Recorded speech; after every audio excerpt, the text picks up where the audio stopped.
Who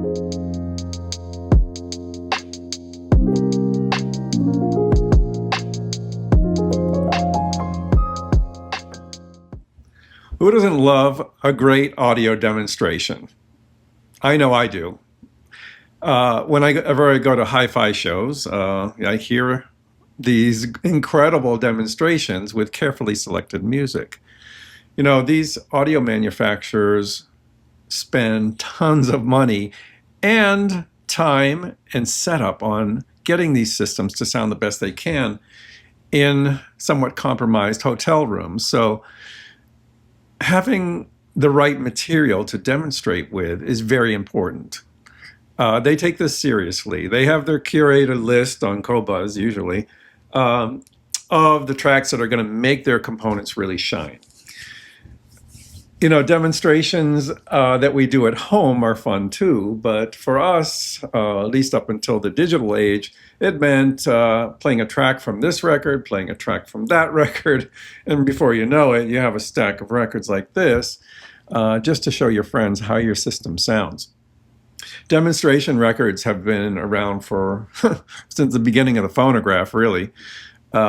Especially they took off in this early stereo era. I have one from the 70s that is really cool. It's Bose. Salutes the sound of Mercury Records.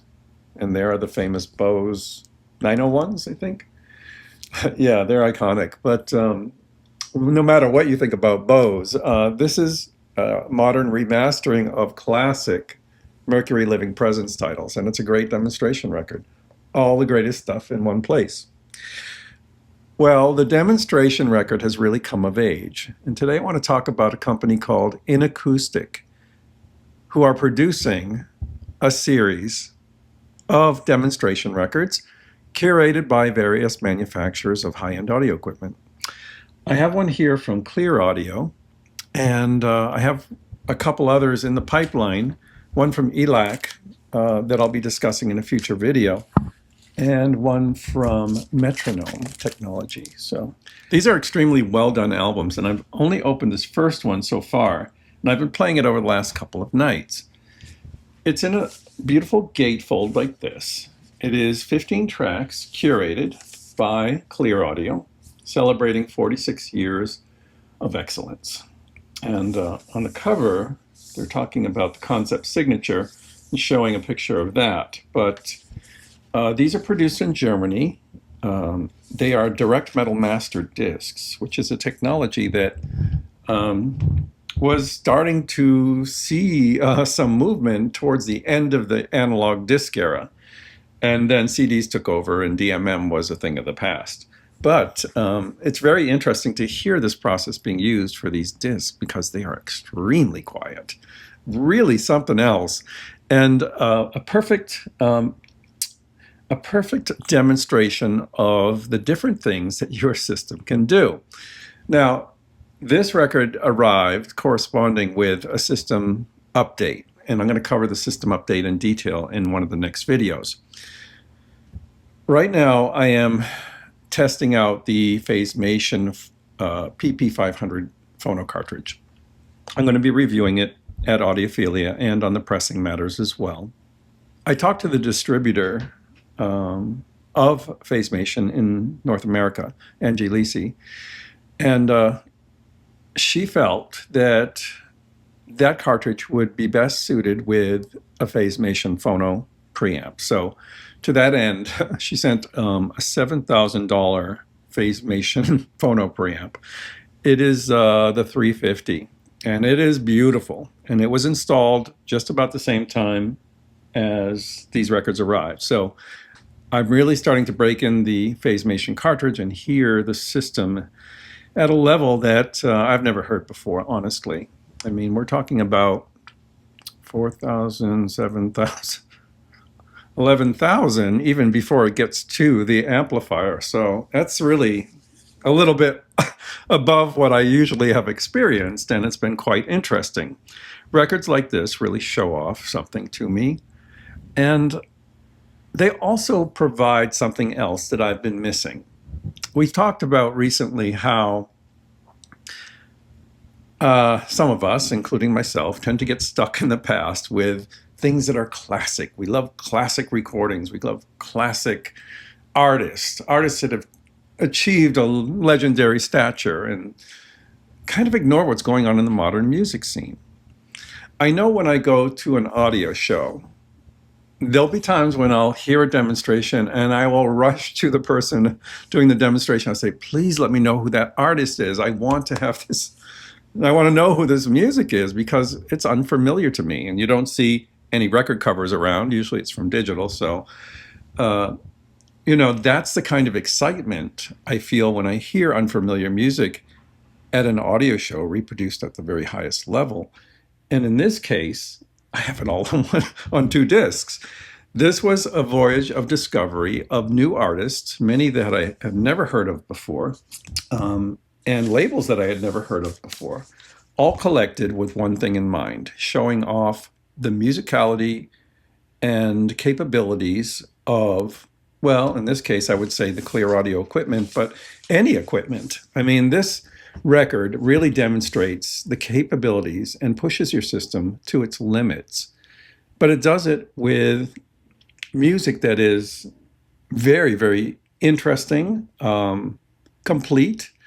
These are not like tweaky demonstration cuts. This is real music making by real people with real substance. And I thought it was wonderful all the way through. It also holds up nicely as a complete statement. It doesn't feel like it's all over the place. It's mostly acoustic music that emphasizes instruments, emphasizes the open space. So there's a lot of spare arrangements here. There are tracks that focus on the female voice. There are tracks that focus on the male voice.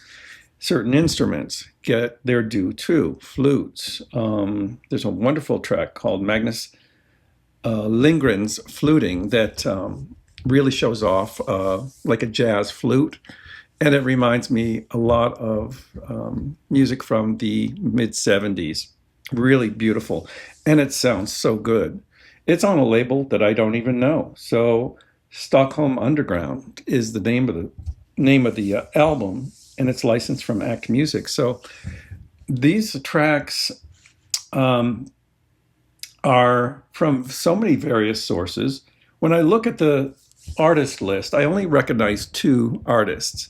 And even those artists I'm barely familiar with, but they are well known in audiophile circles. Allow me if I mispronounce this one, because she is pretty famous, but Dominique Fils Aimé does a version of Stand By Me on this record. And Anne Bisson does September in Montreal. I met Anne at one of the audio shows. My friend Ozzy was getting records signed by her. So she's a lovely lady, and this track is just beautiful. A wonderful showcase for vocal talent and recording quality. Just amazing. As I said, many of these tracks emphasize a certain thing, but all of them tend to be on the spare side. That's the type of music that really shows off the depth, the sound staging. You really can focus on an instrument or a voice. It's that kind of thing. But overall, I thought this was just a wonderful, wonderful treat for me, not only musically, but sonically. Right from the opening track, which is by Nautilus. It's called Ain't No Sunshine. It is the Bill Withers song done in an instrumental style. The bass on that opens this track, and it comes out of nowhere, and it's just so low. I don't think I've ever heard my speakers reproduce bass so well and so cleanly. It's things like that that really make this record valuable as a reference, as a test record. So many times, for me, I will be playing vintage recordings and I'm being like, what's wrong with my system? It just doesn't sound so good. Well, what's wrong with it is you don't have the right software. We love vintage recordings, sure. I love vintage classical, but it doesn't always sound state of the art, that's for sure. And getting a record that sounds state of the art, and you listen to it and you know it inside out, its ability to reset your thinking about your system is very valuable. And I found that over and over with this record. I would be playing other things from other eras, and I'd be like, I wonder how this preamp is really doing. And I'll put on this clear audio record, and I know exactly what the system's doing. And it's remarkable. So my experience with this first Inakustik sampler was very positive. I heard a little bit of this one on a different system, so I'm going to withhold comment on the metronome one. My friend Osvaldo Martinez has said that the ELAC one is really, really good. So I want to thank Osvaldo for getting the ball rolling and getting me these records, and Kevin at Elusive Disc for providing the review copies for this. So until next time, I'm Scott for the Pressing Matters. Thank you so much for watching, and have a great day.